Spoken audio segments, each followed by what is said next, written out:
Welcome to GKGS with Manish sir.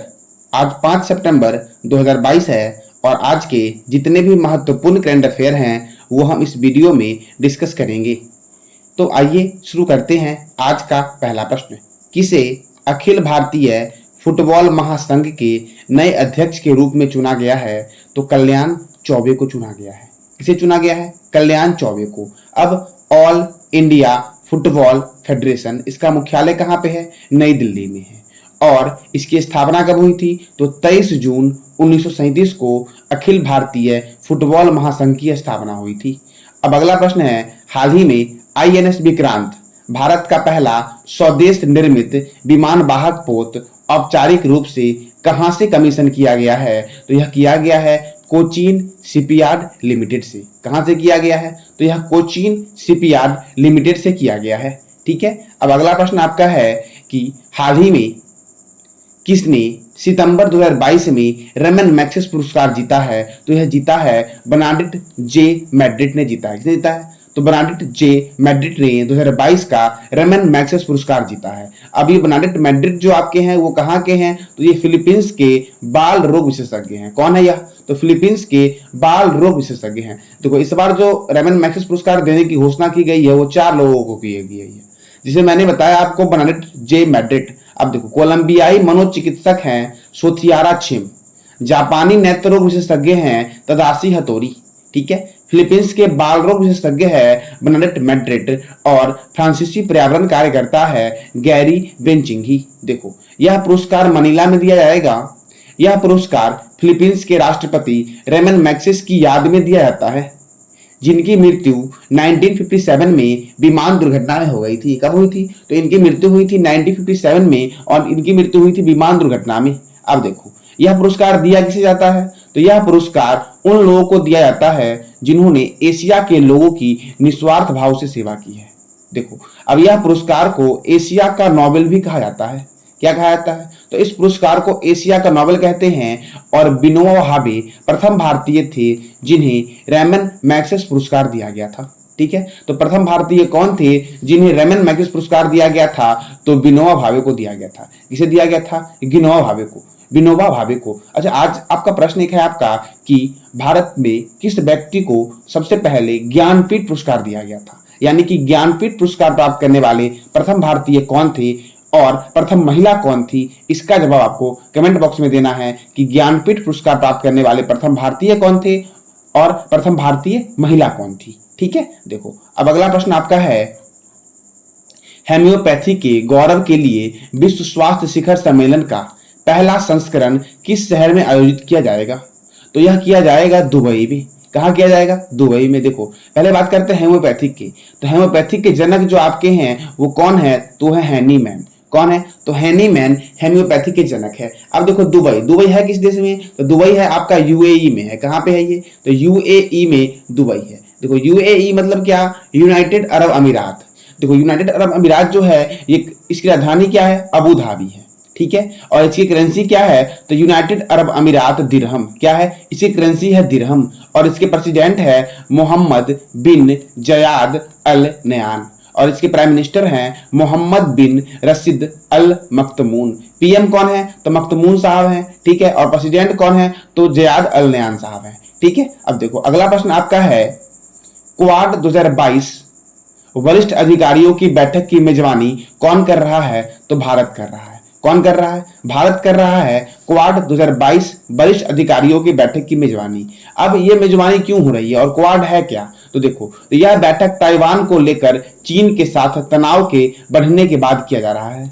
ठीक है। और इसमें सदस्य जो हैं वो 4 देश हैं, भारत है, ऑस्ट्रेलिया है, जापान है, अमेरिका है। अच्छा, भारत की राजधानी तो नई दिल्ली सबको पता है। ऑस्ट्रेलिया की राजधानी क्या है? कैनबरा। जापान की राजधानी क्या है? तो टोक्यो। और अमेरिका की राजधानी क्या है? कौन क्या है? तो वाशिंगटन है। और वाशिंगटन में ही आपका वर्ल्ड बैंक का मुख्यालय है, आईएमएफ का मुख्यालय है और माइक्रोसॉफ्ट का मुख्यालय है। माइक्रोसॉफ्ट की स्थापना जो हुई थी आपकी वो 1975 में हुई थी। कब हुई थी? तो 1975 में माइक्रोसॉफ्ट की स्थापना हुई थी। ठीक है। अब अगला प्रश्न आपका है कि हाल ही में कौन सा राज्य दिल्ली एनसीआर की तरह राजधानी क्षेत्र विकसित करने का फैसला लिया है? ठीक है। तो भारत का कौन सा राज्य है एनसीआर मतलब क्या, नेशनल कैपिटल रीजन की तरह राजधानी क्षेत्र विकसित करने का फैसला लिया है, तो यह है उत्तर प्रदेश। उत्तर प्रदेश अपनी राजधानी को दिल्ली एनसीआर की तरह विकसित करेगा। ठीक है, अच्छा दिल्ली एनसीआर में कितने राज्य शामिल हैं, तो यूपी शामिल है। कौन शामिल है, यूपी शामिल है, हरियाणा शामिल है। कौन शामिल है, हरियाणा शामिल है, और एक आपका राजस्थान शामिल है। कौन शामिल है, तो एक आपका राजस्थान शामिल है। तो दिल्ली एनसीआर में कितने राज्य शामिल हैं, तो 3 राज्य शामिल हैं, यूपी, हरियाणा, राजस्थान। देखो दिल्ली की सीमा यूपी और हरियाणा से ही लगती है। ठीक है, चलो अब यूपी के बारे में बात करते हैं कि यूपी की राजधानी जो है वो दिल्ली एनसीआर की तरह डेवलप किया जाएगा। तो अब देखो उत्तर प्रदेश, तो सब्जियों के उत्पादन में उत्तर प्रदेश प्रथम स्थान पर है। उत्तर प्रदेश इसका एक स्कूल था मैनपुरी सैनिक स्कूल, इसका अब नया नाम होगा जनरल बिपिन रावत सैनिक स्कूल। बाल श्रमिक विद्या योजना उत्तर प्रदेश में चल रहा है। नवीन रोजगार छतरी योजना यूपी में चल रहा है। नमूना संग्रह अभियान यूपी में चल रहा है। किथम सागर झील को रामसर में शामिल किया गया था, यह यूपी में है। अच्छा रामसर स्थल कितने हैं भारत में भी, तो रामसर स्थल 75 है। अच्छा एशिया के किस देश में सर्वाधिक रामसर स्थल है, तो भारत में ही है 75 और चाइना में है 64। अच्छा भारत का सबसे पहला रामसर स्थान कौन सा है, तो इसका जवाब आपको देना है कमेंट बॉक्स में कि भारत का पहला रामसर स्थान कौन सा है और किस राज्य में स्थित है यह। ठीक है, अब देखो आगे, धरा नामक एंटी भूमाफिया सॉफ्टवेयर विकसित किया है यूपी ने, और मिशन शक्ति कार्यक्रम महिलाओं के खिलाफ अपराध को रोकने के लिए यूपी ने शुरू किया। ठीक है, अब देखो यूपी को 2022 का राष्ट्रीय जल पुरस्कार दिया गया। ठीक है, और किसानों की आय को दुगना करने के लिए उत्तर प्रदेश ने पंचवर्षीय योजना शुरू किया था, और उत्तर प्रदेश की राजधानी लखनऊ में नाइट सफारी शुरू की गई है। क्या शुरू की गई है, नाइट सफारी। अब देखो उत्तर प्रदेश, तो इसकी राजधानी क्या है, लखनऊ। मुख्यमंत्री कौन है, योगी आदित्यनाथ। गवर्नर कौन है, आनंदीबेन पटेल। राज्यसभा कितना है, 31, और लोकसभा कितना है, 80। डिस्ट्रिक्ट कितने हैं, तो 75 हैं। यहाँ पे है Dudhwa national park, Bakhira national park, Pilibhit national park, Amangarh बाघ रिजर्व। अब देखो भारतीय चीनी तकनीकी संस्थान कानपुर में है। भारतीय दलहन शोध संस्थान कहाँ पे है, तो भारतीय दलहन शोध संस्थान जो आपका है ये कानपुर में है। औद्योगिक विश्व विज्ञान अनुसंधान केंद्र लखनऊ में है, और लखनऊ गोमती नदी के किनारे है। अयोध्या सरयू के किनारे है, और आगरा और मथुरा यमुना के किनारे है, और दिल्ली भी यमुना के किनारे है। ठीक है, अब देखो भारतीय दलहन शोध संस्थान कहाँ है, कानपुर में है। औद्योगिक विश्व विज्ञान अनुसंधान केंद्र लखनऊ में है।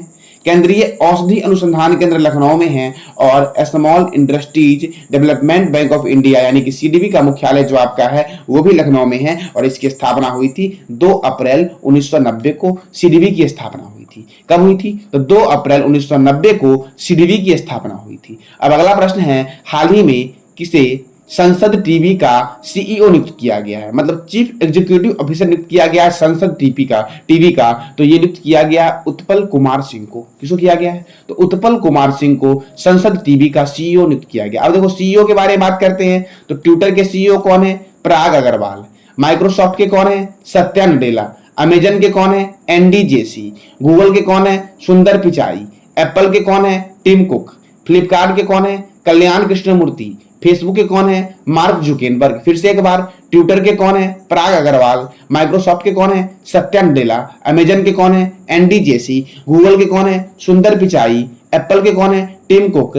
फ्लिपकार्ट के कौन है, कल्याण कृष्णमूर्ति। फेसबुक के कौन है, मार्क जुकेनबर्ग। अच्छा रेलवे बोर्ड के अध्यक्ष और सीईओ कौन है, तो BK Tripathi. Ujjivan small finance bank के एमडी एंड सीईओ कौन है, तो इतिरा डेविस है। कौन है, इतिरा डेविस।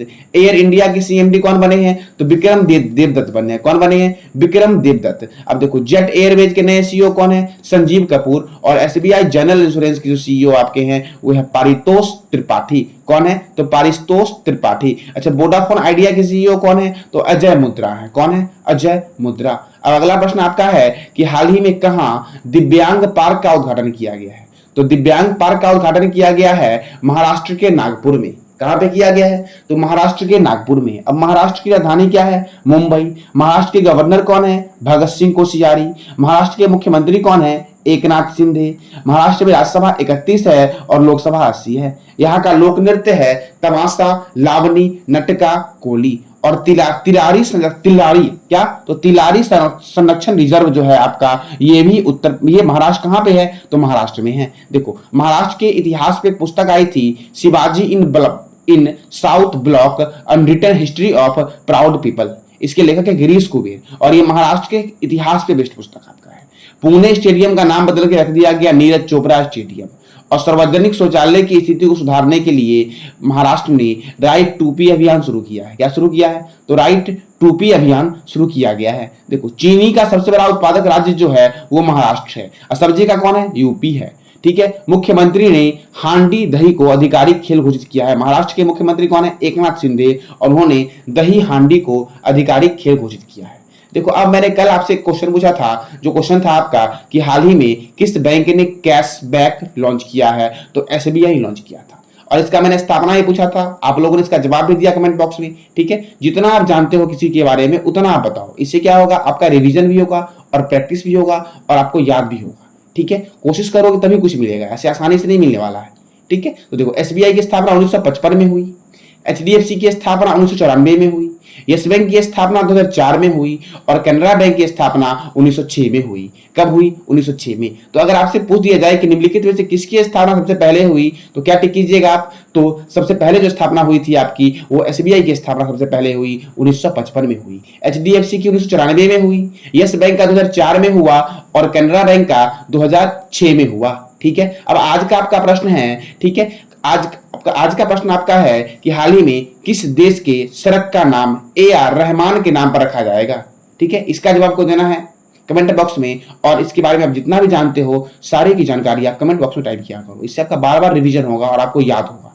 ठीक है, तो आज के लिए इतना ही। अगर आपको जानकारी अच्छी लगी हो तो लाइक करें, शेयर करें और सब्सक्राइब करें। Thank you.